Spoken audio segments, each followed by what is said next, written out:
So now we will be yes class. Good evening. So we have discussed about the processing cocoon to silk. The first step, that is rearing process, and after that we will be discussing about that.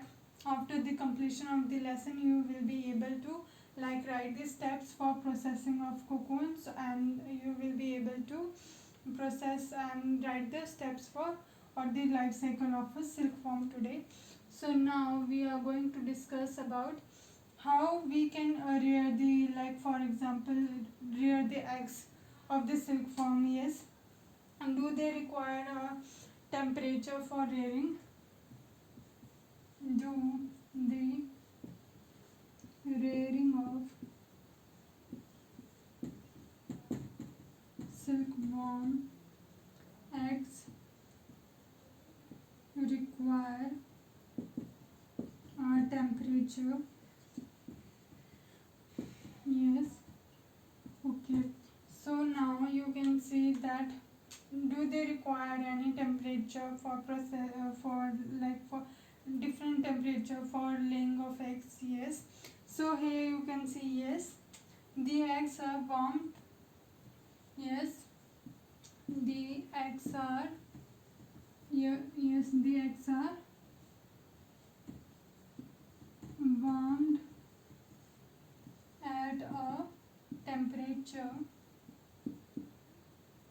temperature for hatching out of larva. For hatching means to come out. Hatching means to come out from the egg, and then hatching out from for the larva, temperature for the larva from the egg. Okay. So now you can see that, yes, the eggs are warmed at a temperature, and then the larva is being hatched out from the egg, and they also do require the proper temperature, the warm temperature for the hatching out of egg or the hatching out of larva from the egg. So this is only done during the time of that mulberry tree, or you can call it as uh, mulberry tree, and you can I am unable to recall the name in the Hindi. So mulberry. So yes, you can see in the next class I will be like I will be telling you the name of that in Hindi also. So mulberry. Uh, During the process, what happens whenever the mulberry tree is bearing the new leaves or the fresh leaves? So it happens only when the mulberry leaves are fresh, and then they are grown enough, and then leads to the formation of egg, or the laying of eggs are being done over there also. So for that, the proper temperature is also needed. So now next one is, you will be I will be drawing the life cycle of it. So now female silkworm, female silkworm, see, silk moth with eggs are there. First step is there.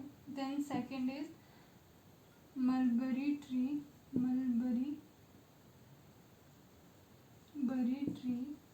Then third one is larva or the caterpillar. On the leaves there are number of larvas, larva or caterpillar,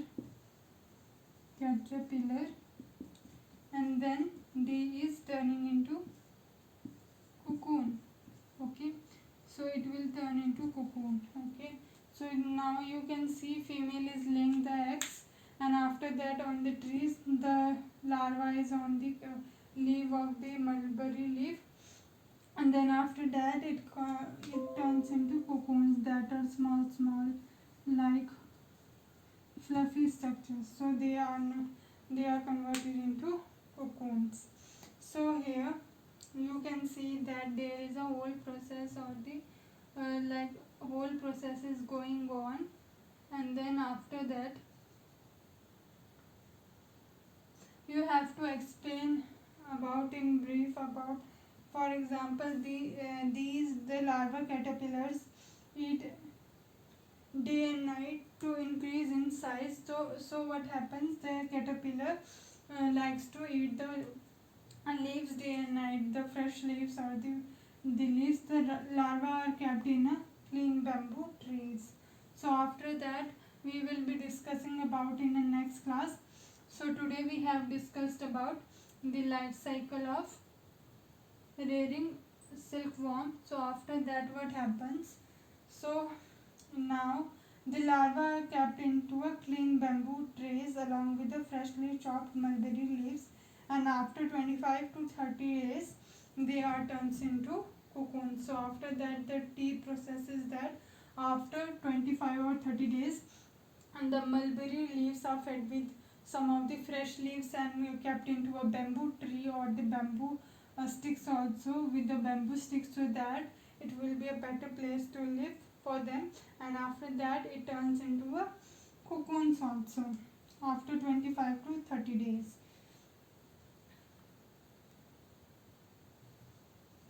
So now we have discussed about the second step of processing. So you have to like write the stages of processing of cocoon to silk.